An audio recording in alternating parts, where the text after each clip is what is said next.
आप देख रहे हैं खबर एमपी न्यूज चैनल। आइए बढ़ते हैं खबरों की ओर।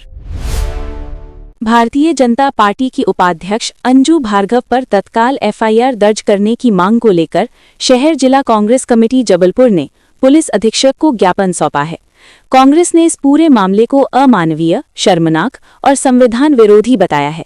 कांग्रेस नेताओं का कहना है कि धार्मिक भावनाओं को ठेस पहुंचाने और सामाजिक सौहार्द बिगाड़ने का प्रयास किया गया है, जिसे किसी भी सूरत में बर्दाश्त नहीं किया जाएगा। कांग्रेस की मांग है कि आरोपी अंजू भार्गव के खिलाफ तत्काल एफआईआर दर्ज की जाए और कानून के तहत सख्त कार्रवाई हो।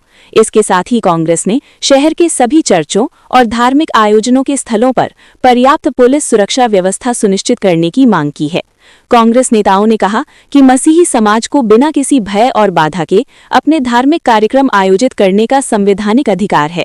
खास बात यह है कि 25 दिसंबर को क्रिसमस पर्व है, जिसे देखते हुए बड़ी संख्या में श्रद्धालु चर्चों में एकत्र होंगे। कांग्रेस ने प्रशासन से समय रहते सुरक्षा के पुख्ता इंतजाम करने की मांग की है। खबरों से जुड़े रहने के लिए चैनल को लाइक और सब्सक्राइब करें। जबलपुर से मनीष इक्का की रिपोर्ट।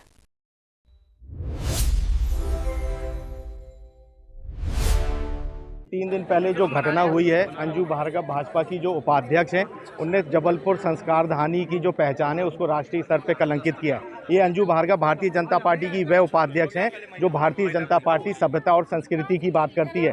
भारतीय जनता पार्टी की उपाध्यक्ष के मुंह से जो उस दिन बोल फूटे, वह बोलना भी शर्म की बात होती है। वह एक नेत्रहीन बच्ची को बोलती हैं कि तुम इस जन्म में अंधी हो, अगले जन्म में भी अंधी बनोगी, तुम यहाँ पर धंधा कराने आई हो। अंजू भार्गव जी बताएं कि धंधे का अर्थ क्या होता है। दूसरा, वहाँ पुलिस प्रशासन के जब सिपाही करे थे तो अंजू भार्गव उसको हाथ खींच के उस सिपाही को आदेशित कर रही, उस सिपाही को भी डांट फटकार रही हैं। इस मामले से दो चीज़ें निकल के आती हैं, दो जनों पर एक सवालिया निशान खड़ा होता है, एक भारतीय जनता पार्टी के अध्यक्ष रत्नेश सोनकर पर और एक जबलपुर के एसपी महोदय के ऊपर। रत्नेश सोनकर जी की वे उपाध्यक्ष हैं और इस तरीके का बेढंगा उनका आचरण रहा।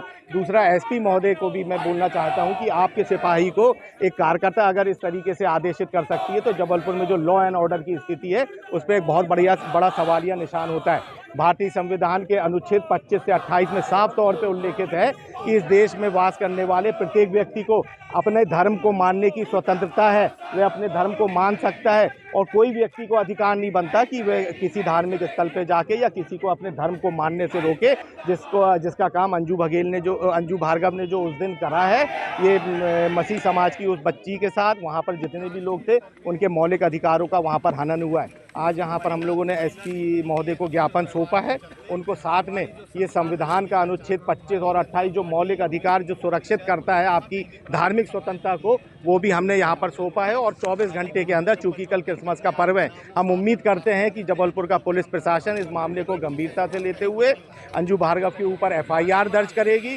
और कल जितने भी चर्च हैं, जहाँ कहीं भी प्रार्थना सभाएँ हो रही हैं, वहाँ पर पुलिस व्यवस्था चाक चौबंद रहेगी ताकि स्वतंत्रता से हमारे मसीह समाज के जो साथी हैं वे अपना पर्व बना सके और उनके मन में खुशी हो जब अंजू भार्गव के ऊपर एफआईआर दर्ज हो।